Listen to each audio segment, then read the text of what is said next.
vous avez les petites bouteilles ici à notre gauche. Ça, c'est vraiment spécial. C'est de voir aussi, ils ne sont pas restaurés, eux autres, là. Vous vouliez nous montrer justement l'état dans lequel vous les trouvez, là. Exactement. Alors ça, c'est ça. Alors celles-là ont été trouvées dans la cave ici. Alors, ils étaient restés là.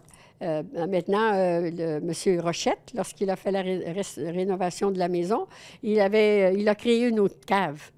Alors, je pense que ça avait été laissé dans l'ancienne.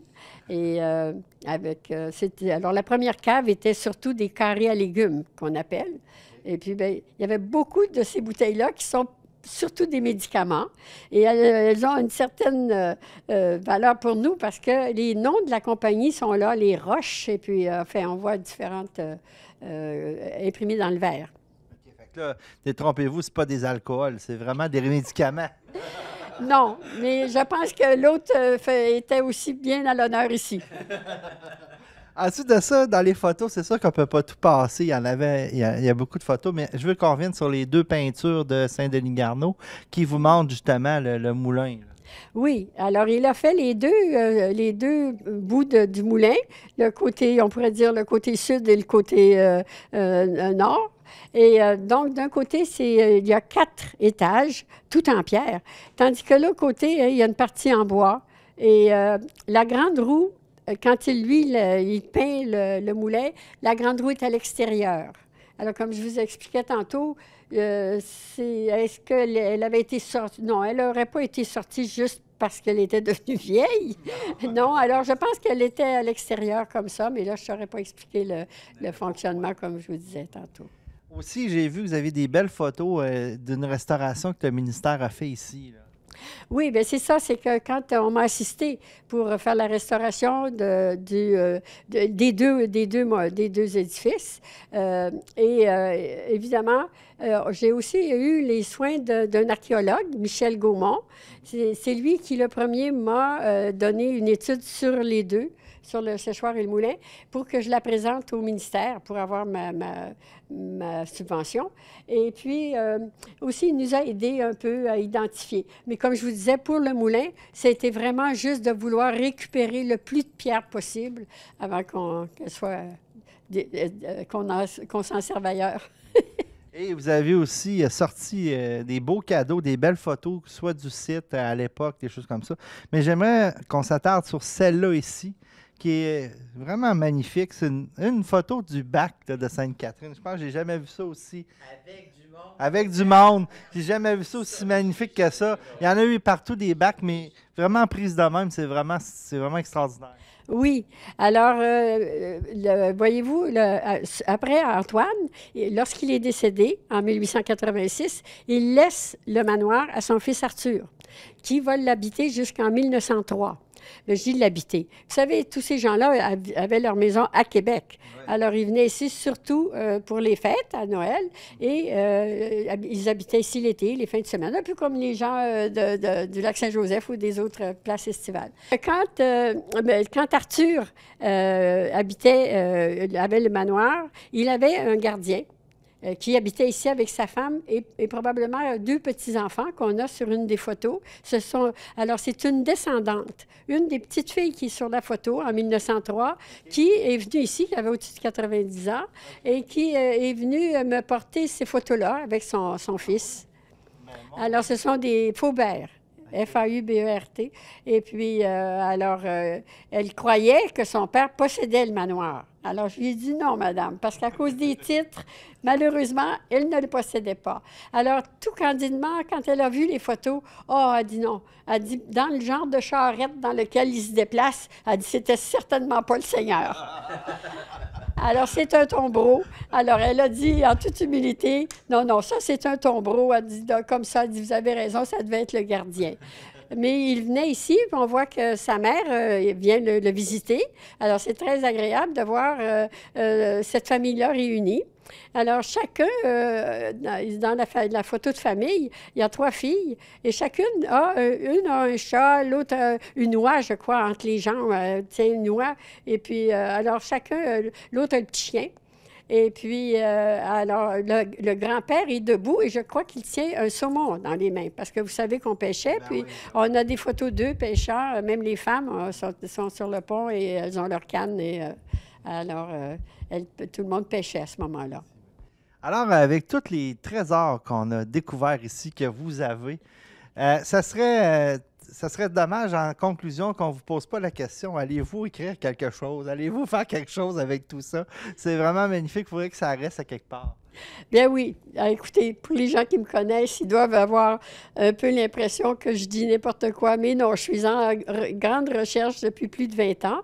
Alors, je dois dire à ma défense qu'au début, il n'y avait aucun document numérisé. Et je ne travaillais pas non plus avec mon ordinateur. Alors, il fallait que j'aille sur place. Ici, heureusement, quand je venais tous les étés, j'allais aux archives à l'université et tout était sur microfilm. Alors, par contre, bien sûr, il y avait certaines boîtes où on pouvait avoir accès aux documents, aux originaux. Mais par la suite, les documents ont été numérisés, mais pas ceux de la famille Juchereau. Il y a un embargo. Alors, on sait que le document existe, mais on ne peut pas le consulter. On ne peut pas le copier sur nous. Alors, il faut encore continuer à faire des recherches. Okay. Mon autre découverte, c'est que, vous savez, pour faire des recherches, on fait des hypothèses. Ouais. Alors, je fais des hypothèses à partir des lectures que j'ai faites. Et puis, des fois, bien, tout à coup, on s'aperçoit que la lecture nous disait peut-être quelques petites demi-vérités. Alors, il faut refaire d'autres hypothèses.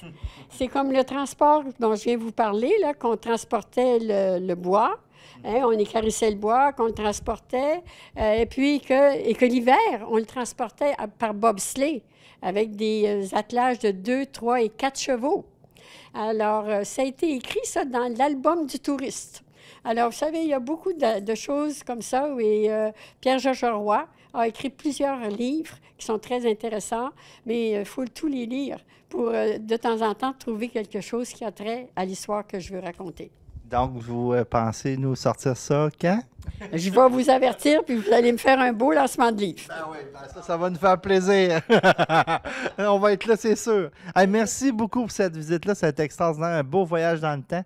Comme ça, on n'en fait pas souvent. Bien, merci beaucoup. C'est moi qui suis très fière. Puis je pense qu'il faut partager tout ça tous ensemble, ce beau patrimoine-là.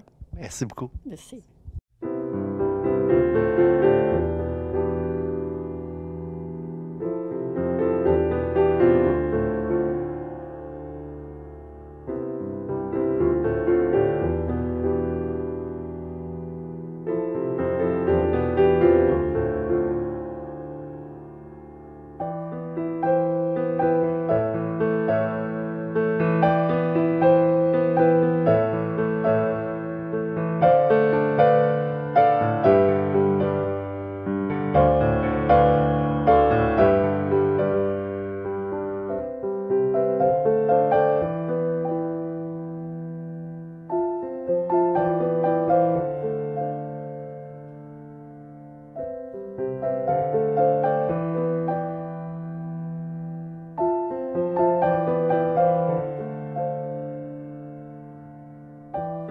Alors, monsieur le vice-président, on est en plein milieu d'une ancienne route. C'est bizarre de dire ça, hein? Exactement. Il y a presque 100 ans, on ne serait pas resté longtemps ici, malgré qu'il n'y avait pas beaucoup de circulation. Il faut comprendre, on est de l'autre côté de la rivière Jacques-Cartier, du côté nord. Si la caméra va prendre une image de l'église, etc., donc le village se développe autant du côté sud de la rue Jolicoeur, mais également du côté nord. Il faut la traverser, cette rivière-là. Donc, avant l'invention du pont actuel qu'on a, il y a eu le pont Gouin, qu'on vous a parlé un petit peu plus tôt, qui a été construit en 1910, qui, lui, va rester jusqu'en les années 60. Et là, à cause du nombre de véhicules qu'il y avait, on va opter pour un pont beaucoup plus moderne. Mais avant qu'on ait le fameux pont, on traversait avec des barques. Et il y avait quelqu'un. Donc, il y avait une personne qui était payée 5 $ par semaine au début des années 1900, qui, lui, s'occupait de traverser les gens et de revenir. Et il y avait un tarif. On parle aux alentours d'une voiture, une passe annuelle, 1,40 $ par année pour une voiture, soit 75 sous pour un piéton. Et là, on avait différents tarifs. Et on sait que si vous étiez pour aller à des funérailles, Quand vous étiez piéton, ça ne vous coûtait rien aller traverser de l'autre côté. Mais c'était la façon dont les gens ont pu bénéficier. Puis après ça, bien, durant l'hiver, on s'entend qu'il y avait des ponts de glace, etc. Mais ici, on serait sur la route et possiblement quelqu'un viendrait à trotter et nous dirait de se tasser parce qu'on lui nuit la traversée. Ce qui est génial, c'est que juste en arrière de toi, on voit encore le palier du pont. Oui. C'est ça qui est Oui, le palier qui a été effectif jusque dans les années 1960. Et vous voyez qu'on est quand même très proche d'une résidence qui a été un restaurant dans les années 40. À côté de la résidence, il y avait un petit casse-croûte ici même qui alimentait l'ancêtre un petit peu pas. Là, aujourd'hui, c'est Marcotte qui a pris la place, là, le casse-croûte, mais dans les prémices, là, M. Pélisson s'occupait d'avoir son casse-croûte et de désaltérer les gens là, qui arrêtaient ici ou qui montaient au lac Saint-Joseph à ce moment-là. C'est spécial parce que la route passait vraiment juste à côté. Là. Oui, on est quand même extrêmement proche. Il faut comprendre qu'il passait beaucoup moins de circulation qu'il y en a maintenant aujourd'hui. Donc, les routes étaient beaucoup moins larges un petit peu. Et vous savez que dans les années 40, lorsque Sainte-Catherine va se développer un service de police, parce qu'il va y avoir un service de police qui va arriver à Sainte-Catherine, un des mandats du policier qui sera effectif ici, c'est avant l'apparition vraiment des automobiles, c'est de contrôler le trot des chevaux. Et après ça, c'est de contrôler la vitesse à 30 000 à l'heure dans le village parce qu'on ne roulait pas trop vite. Parce qu'avec le développement de Lac-Saint-Joseph, Sainte-Catherine va avoir une police municipale, va se développer une police municipale qui va s'occuper de un petit peu protéger la sécurité. Puis les mêmes problèmes de circulation qu'il y avait, on va les avoir aujourd'hui avec les mêmes règlements, mais dans une autre ordre. Aujourd'hui, c'est plus 30 000 à l'heure. Hein, on parlerait de 30 km/h à la place. C'est un petit peu plus lent. Alors, pour ceux qui se posent la question, juste avant d'arriver au pont actuel, la maison qui est à droite, il y a une petite entrée, là, donc c'est ça, vous allez voir. C'est là qu'on est caché aujourd'hui, puis qu'on voit les vestiges. Puis je pense même par l'autre côté, on voit aussi les vestiges lorsqu'on est du côté sud de cette magnifique rivière Jacques-Cartier, qui est très importante pour Sainte-Catherine. Parfait.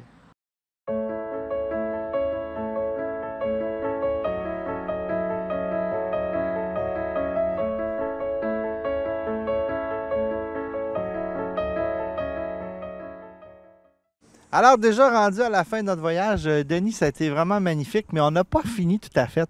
Tout d'abord, dire où on est présentement, c'est vraiment extraordinaire. Bien là, disons qu'on est, je pourrais dire qu'on est chez nous. Ça fait que nous autres, qu'est-ce qu'on a eu comme surprise? C'est lorsqu'on a acheté la maison à côté, là. Ouais. Bien, moi, j'appelle ça la prime qu'on a eue. Il y avait sur le terrain une école de rang. Que vous allez voir, là, un peu tout le tour. Oui. Mais l'école de rang, on peut raconter une petite histoire aussi, comment c'était. C'est que ça faisait déjà un bout de temps que ça a été déménagé parce que c'est pas une école de rang qui était ici parce qu'on est trop proche du milieu. Bien, maintenant, la ville, là. Oui, maintenant, la ville, mais il n'y aurait jamais construit une école de rang comme ça, aussi proche de d'autres écoles dans le village, là, parce que si on parle des années avant, mais disons en ville aujourd'hui, là, donc ça n'aurait pas existé ici. Là. Fait que c'est une école qui a été déménagée. Elle est partie d'où? Bien, elle est partie du rang qu'on appelle le rang Saint-Denis-Garneau, là, un de nos poètes. Là. Ouais. Puis, ou encore le rang des patates pour ceux qui connaissent un peu plus ça, parce que c'est le rang où il y a plein de cultivateurs de patates, c'est quasiment à la longueur du rang.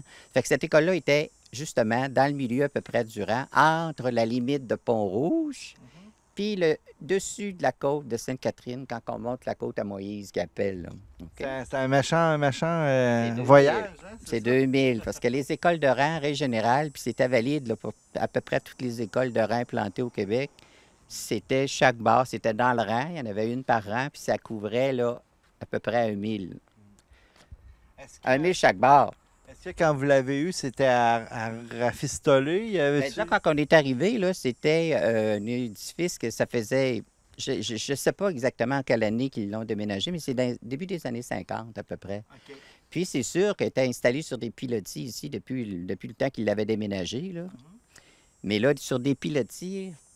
C'était plus ou moins bon. Ah, ça penche par en avant, ça penche par à côté, ça penche de toutes les bords. Fait que finalement, là, on a décidé, ma blonde et moi, de dire, bon, qu'est-ce qu'on en fait? On convertit ça en garage, tu sais, ou en entrepôt, ou on la rafistole, tu sais. Fait que là, ben, on a pris une décision de dire, bon, là, on va essayer de la rafistoler puis de la remettre sur du solide. Fait que là, ben, on a fait évaluer un peu avant de partir, là, combien ça nous allait nous coûter pour remettre ça sur le solide. On avait des différentes solutions, remettre des pilotis. On s'est dit, ça va être à recommencer. Un demi-solage, on a dit, ouais, là. Alors, on a fait évaluer, voilà, c'était un solage complet. Fait que là, ça a été, bon, avec la différence, on s'est dit, bon, on va faire un solage complet. Fait qu'il y a un étage de cachet en dessous. Mais on l'a remis à peu près comme elle était probablement au niveau du sol, parce que ces écoles-là, c'était ça. Hein? Puis, c'est des écoles comme ça, si on revient à l'école, supposons qu'elle était dans le rang, là, bien ça, c'était valide. Celle-là, là, avec les dimensions qu'elle a, c'est 20 par 30, partie d'en avant. OK? Puis, en arrière, bien là, il y a une petite prolongation. Mais ça, c'est la prolongation après qu'il ait installé les bécosses, comme on dit, les backhouse, là, ou les toilettes dans le champ. Bien, ils les ont rentrées à l'intérieur. Ça fait que la petite partie d'en arrière, tu avais la partie où ils entreposaient le bois, puis tu avais des toilettes. OK? Fait que ça, c'était la petite partie 12 par 14 en arrière. Mais en avant, c'était une classe. Ça, c'était fait pour 40 élèves. Ça correspondait au standard de construction du temps pour les écoles de rang. Puis il y avait des modèles déjà de privilégiés d'avance. Là, tu sais, Fait que celle-là, bien, tu as 2 étages. Fait que là, ça fait 3 étages parce que là, on en a fait un en dessous. Puis la maîtresse avait ses appartements en haut. Fait qu'on avait une classe dans le milieu pour 40. Donc, 40, ça voulait dire que c'était 10 pieds cubes d'air par élève. Effectivement. Puis, ce qui est intéressant de le voir, vous avez encore la cloche en haut. Bien, ça, c'est une cloche qu'on a trouvée parce qu'on s'est dit on avait un beau clocheton. Fait qu'on s'est dit, bien, il faudrait bien trouver une cloche, mais c'est pas une vraie cloche d'école. Bien, peut-être qu'ils ont peut-être plus qu'il y a pu en avoir d'autres, parce que des écoles de rang, là, en 1950, il y en avait à peu près 3500 au Québec. OK? Puis en 1950, ils ont décidé de changer ça. Là. Ils ont dit, bien là, les écoles de rang, on va peut-être essayer de faire ça autrement. Ça fait qu'on va les fermer. Fait qu'ils ont commencé à les fermer en 1953, si bien qu'en 1961, il en restait à peu près 350. Les autres, là, ils avaient tout été convertis en toutes sortes d'affaires, tu sais. Puis ce 350-là, bien, peut-être qu'il fonctionnait encore parce que ça a continué encore après 61, là, pour les écoles. Puis, en 1979, il paraît qu'il en restait 50 qu'on peut reconnaître facilement. Exemple, comme celle-là. Parce qu'on a conservé l'extérieur comme c'était. Puis c'est des choses originales là, qui sont là. J'aimerais ça que vous nous parliez de votre article que vous avez entre les mains, justement, parce que c'est intéressant. C'est le Caterinois, qui est le journal local. Ici, vous avez une page à tous les mois, je pense. À tous les mois, oui, ça paraît 10 fois par année, à moins que ce soit spécial. Puis là, il rajoute des pages ou il rajoute des mois. Là. Mais en règle générale, c'est 10 parutions par année. Puis là, bien, c'est ça. On a pris comme un genre d'engagement de faire paraître un article par mois. Fait que ça, bien, ça, c'en est un sur justement l'histoire des écoles de rang. Parce que vous avez réuni plusieurs qui ont déjà été dans cette école-là. Bien, c'est parce que le défi, c'est parce que l'extérieur n'est pas pire, là, mais en dedans, c'est pas comme fini, là. Parce que là-dedans était un peu enlevé. Lorsqu'on a acheté, on a retrouvé ça sur le maçonnette, là. Tu sais, le petit maçonnette des années 75, peut-être, là, fait que ça, on s'est dit, wow, tu sais. Fait qu'on a fait des travaux en dedans, mais c'est pas fini. Ça fait que c'est ça. Fait que juste donner quelques étapes rapidement. Juste donner quelques petites étapes là, qui sont très importantes. Parce que, vous voyez, la première école à Sainte-Catherine, là, ça a été ouvert, tu vois, en 1824. Puis ça, c'est un Irlandais là, qui avait ouvert ça dans la maison chez eux. Puis il avait réuni les gens du coin. Puis ça, bien, ça a duré 4 ans. Il a décidé de fermer parce que là, les élèves étaient pas assez assidus. Puis si on regarde l'étape suivante, dans la seigneurie, à peu près quelques années plus tard, donc en 1831, là, tu te trouvais à avoir 7 écoles de rang dans la seigneurie de Fossambeau, qui était grande. Là. Ça fait que là, il était éparpillé un peu partout. Où est-ce qu'il était exactement? On va finir par le savoir, mais là, pour le moment, je ne sais pas. On est trop jeunes.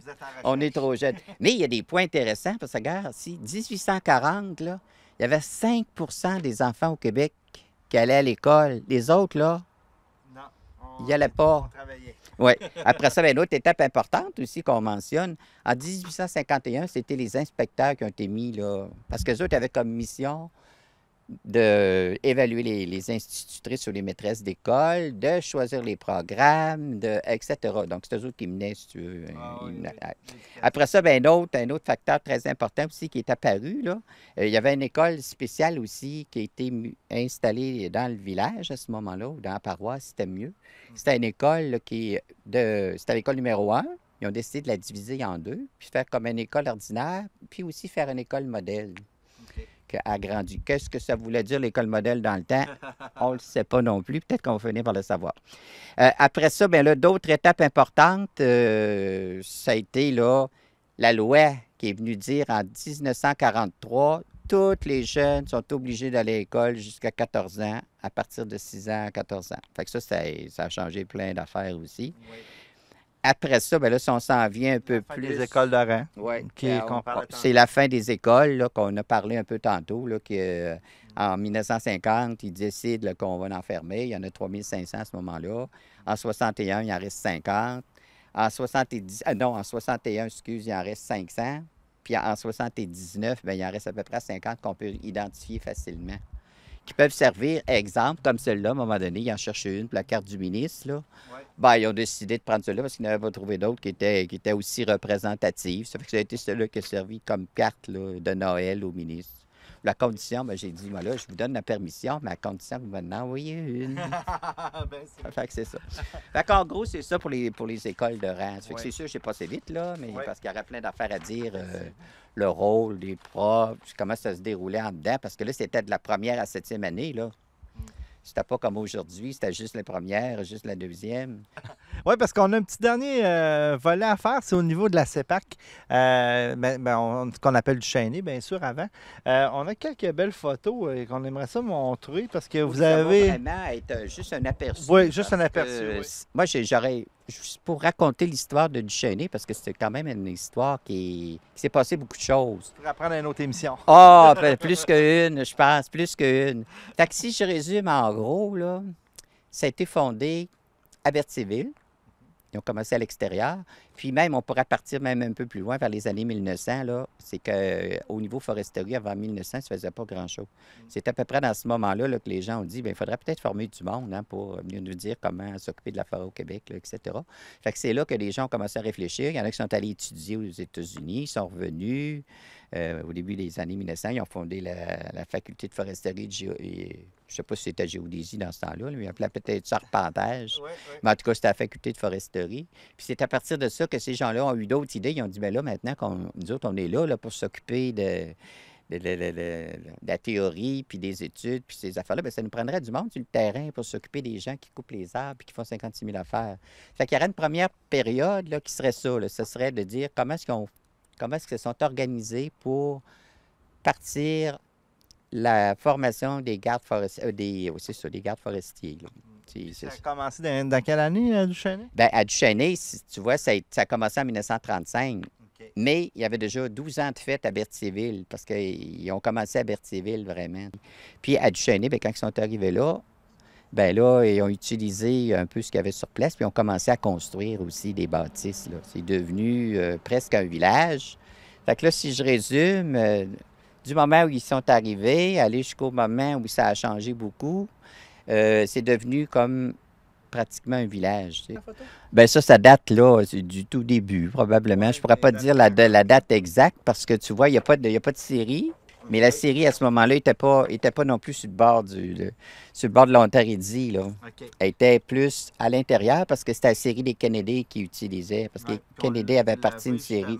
Bien, ça, c'est probablement ça, la série des Kennedy, là. OK. On voit sur ça les produits du siège, puis on voit juste en avant, bien on voit le pont du chemin de fer, Oui. puis la station du chemin de fer aussi, en arrière de ça. Fait que Parfait. ça donne une petite idée. Ça, ben, c'est en plus gros. Ça, c'est après avoir utilisé la série des Kennedy, là, ils ont construit cette série-là.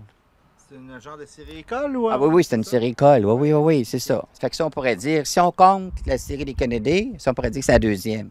Ensuite, ils en ont reconstruit un autre en 68, OK. puis ils en ont reconstruit un autre en 2000, là, qui ont ouvert en 2004, là. OK? Qui est une super série, là.